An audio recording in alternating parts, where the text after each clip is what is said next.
I made a thinking creature, one that could understand. This thinker wanted a hill, so I made him a hill. Hooray! Says the thinker. This thinker wanted a valley, so I made him a valley. Hooray! Says the thinker. This thinker wanted a friend, so I made him a friend. Hooray! Says the thinker. This thinker no longer wanted me, so I rested for a long time. In my absence, the thinkers expanded and grew and damaged the environment. Chop, chop, chop. They deforested the land and cared little for anyone but their own. I have slept for too long and allowed for these sentient creatures to stir about and wreak havoc on nature. Now I shall extend nature's reach and reclaim that which has been exploited. I shall give strength and control those who are weak, and they shall have my return.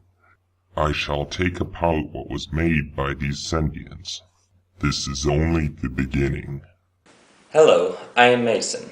I am the soul maker behind Nature's Reach. So what is Nature's Reach? Nature's Reach is a game about sentients such as humans, orcs, dwarves, and elves who are taking over and they are exploiting the environment. The player takes control of the Nature Guardian who serves to protect the environment. The Nature Guardian is not so much a thing as much as it is a spirit. It goes around and possesses creatures of nature and uses them to fight off sentients while also trying to restore the environment. What the Nature Guardian can possess can be a wide variety of things, such as a dog, a bear, a tree, or even a mythical creature such as a dragon.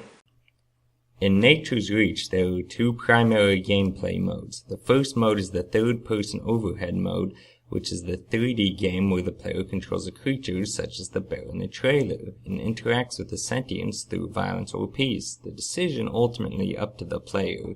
The second mode is the overhead view map of the world, which is in vain to a 4X game genre. In this mode, the player can see the entire world in the environment.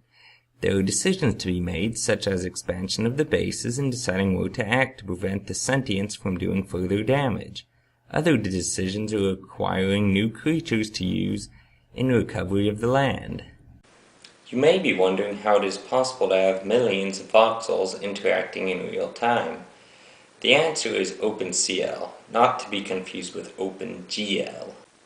OpenCL allows for the graphics card to be used for general processing, such as what the central processing unit can do. However, there are two key advantages to why the graphics card is superior to the CPU when it comes to process performance, and is the reason for the voxels. The first reason is performance per dollar. The Core i7-5960X has a theoretical maximum performance of 354 billion floating point operations per socket, henceforth referred to as a G-flop. This CPU costs roughly $1,000. The GTX 1050 has a theoretical maximum performance of 1,733 G-flops, nearly 5 times the performance of the i7. Despite this, the GTX 1050 is only just a hair above $100. The GTX 1050 compared to the i7 performance per dollar is nearly 50-fold. The second advantage is everything stays on chip. Most games process physics and calculations on the CPU and then tells the GPU to do something. This is slow and inefficient and can be demonstrated with this image. By keeping everything on the GPU, there is no need to bounce information back and forth, which greatly increases performance. With these two key reasons, it is possible to move from a mere thousands of voxels in real time, as you have seen in other voxel games, to millions of voxels moving in real time, as you have seen in Nature's Reach. However, there is one caveat that should be understood. A dedicated graphics card is required to run Nature's Reach and will not run without one. By the way, did you notice anything familiar about my face? I imported it into the game and used it as the character head. Yes, it's not the greatest detail-wise, but I mean, it took roughly 5 minutes to import after taking the pictures. Picture-to-modeling system can also be used for other things other than just faces. It could be used for bears, dogs, anything really. I mean, you could even write on a piece of paper and take a picture of that and import it. And obviously the models aren't perfect, but I mean, for the little effort required. Basically, how the 2D to 3D importation system works is you take multiple different pictures at 90 degrees of rotation around the focal. Or rather put, take pictures of the front of the face, the two sides of the face, the back of the head, and the top of the head. Then with these pictures, apply a transformation against this vertex mesh, which is generated from the pictures. Then with these multiple meshes, align them orthogonal to each other and stitch the vertices together as demonstrated by clicking two vertices and then pressing M. And this goes into another part of the game, is modding. I'm an avid modder myself. I mod for quite a few different games, and being able to make models is a difficult problem for many games, and if you can just take a picture, this makes for a very good modding system. Nature's Reach is not only moddable, but it is the only way to make content is through the modding system. Everything I'm using will be a part of the modding system, which anyone else can use to also add the game, so anything you see can also be done by others through the same system. And not just that, but everything is integrated into the game system, so no external programs have to be used. I can show you this with the event system that I have made.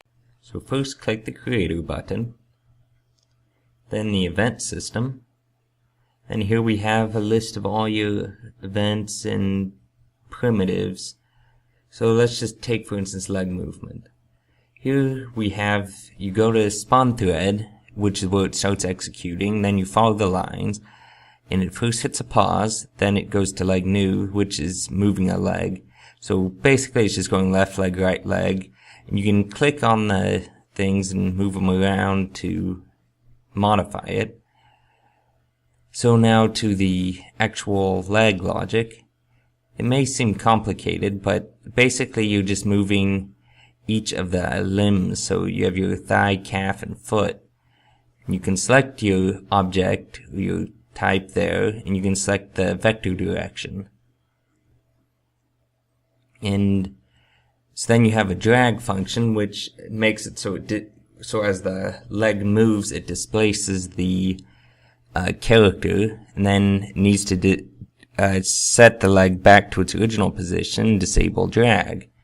And so basically it just goes left leg, right leg, back and forth, and that's it. Quite simple. Nature's Reach's core system has been finished, such as the 3D rendering. A lot of the functionality has also been done. However, only minimal content has been added due to time constraints. For 3 years I have been working on the core engine while also being a full-time student. With my efforts, I have completed an engine that is capable of something that no other can do, such as processing millions of voxels in real time. Not only can it do millions of voxels in real time, but it can also do real-time collision with objects, such as a person colliding into voxels which cause them to move. In virtually all voxel games, voxels act as just static things. They can either really be added or they can be removed, but there's really no state in between where they can fly or do real-time calculations or anything, but not anymore with Nature's Reach. I've graduated college and I would absolutely love to work on Nature's Reach full-time. I have been able to work full-time on Nature's Reach for the last 4 months, but if the Kickstarter does not get funded, I will have to get a job which will delay the game progress. Of course, I will still continue to work on Nature's Reach, but there is no way I'll be able to complete everything in 8 months as opposed to if my Kickstarter was to be funded, which then I could projectedly finish it in 8 months. If you have any questions regarding Nature's Reach, I would be more than happy to answer it. Or if you're curious about its full capabilities and would like to see some other demonstrations of your picking, then I'd be more than happy to promptly make a new video to demonstrate. Thank you for watching the entire length of this Kickstarter trailer, Nature's Reach.